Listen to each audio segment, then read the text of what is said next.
ہر قسم کے شرعی، روحانی اور جسمانی مسائل اور وظائف کے لیے دارالعمل یوٹیوب چینل سبسکرائب کیجیے اور بیل آئیکن بھی پریس کریں تاکہ ہر ویڈیو آپ تک بآسانی پہنچ سکے۔ ہندوستان میں ایک مسجد کے قریب ایک انگریز رہتا تھا، تو وہ اسلام لے آیا، مسلمان ہو گیا، تو مسجد میں آنے جانے لگا۔ تو مسجد میں جب آیا دیکھا وہ وضو خانے میں گند پڑا ہوا ہے، کہیں پہ تھوک پڑی ہے، کہیں پہ وہ جالے سے لگے ہوئے ہیں، کہیں پہ مسواک لوگ کر کے وہیں پہ پھینک دیتے ہیں، کہیں پہ نسوار کی بڑی گٹھلی وہاں پہ پڑی ہوتی ہے۔ میں نے پہلے بھی 2-3 مرتبہ گزارش کی تھی کہ جب آپ آ رہے ہیں مسجد میں تو جو نسوار ہے وہ باہر پھینک کے آ جائیں۔ جو نسوار پھینک رہا ہے اسے نہیں پتا کہ جو یہاں پہ بیٹھے کہ اس کو کتنی اذیت ہوتی ہے، کتنی تکلیف ہوتی ہے، الٹی ہونے کو آ جاتی ہے۔ اب بھی کبھی کبھی دیکھتے ہیں اتنا بڑا وہ پڑا ہوتا ہے تو اس کو پھر ہم خود بہاتے ہیں۔ یعنی اس میں کیا حرج ہے، جب آپ آ رہے ہیں تو باہر پھینک کے اندر آ جائیں۔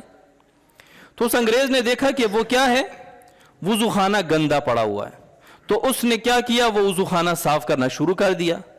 تو وہاں کے ماشاءاللہ جو مسلمان تھے وہ آپس میں تبصرہ کر رہے ہیں، کیا کہہ رہے ہیں کہ یہ انگریز مسلمان تو ہو گیا لیکن ابھی انگریزی عادتیں اس کی نہیں گئی، انگریزوں والی عادتیں جو ہیں یعنی یہ صفائی کرنا، جگہ کو پاک کرنا، یہ عادتیں اب اس کی نہیں گئی۔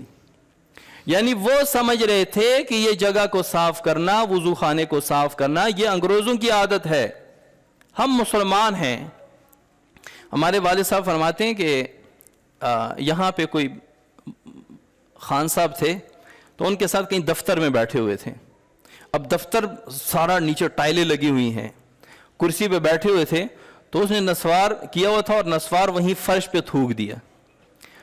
تو میں نے اسے کہا کہ بھائی کیا کر رہے ہو آپ، جو ہے نا دفتر میں بیٹھے ہیں اور ٹائلیں لگی ہوئے ہیں۔ اس نے کہا آپ بھی نا پنجاب میں رہ رہ کے ان کی عادتیں آپ میں بھی آ گئی۔ یعنی وہ اس کو عیب سمجھ رہا تھا، آپ جہاں پہ بیٹھے وہاں پہ تھوک سکتے ہیں۔ شریعت نے طہارت کی اتنی پابندی کی ہے، پاکی کی اتنی پابندی کی ہے کہ شریعت نے اس کو نصف ایمان قرار دیا ہے کہ سارا ایمان کا آدھا حصہ ایک طرف اور آدھا حصہ جو ہے وہ پاکی ہے۔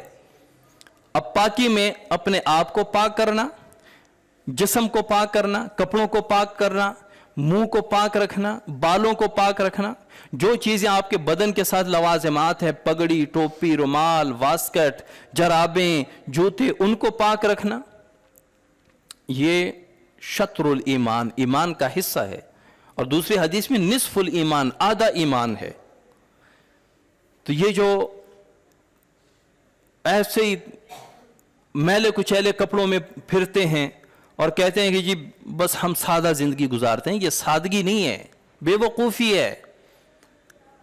آپ صلی اللہ علیہ وسلم اتنا اہتمام فرماتے تھے پاکی کا اور صفائی کا، اتنا اہتمام فرماتے تھے کہ اگر کوئی باہر سے ملنے آئے تو اپنے آپ کو بنا سنوار کر، اگر شیشہ نہ ہو تو پانی میں اپنی پگڑی وغیرہ داڑھی درست فرما کر نکلتے تھے۔ یہ شریعت نے ہمیں دیا ہے جو غیروں نے لے لیے۔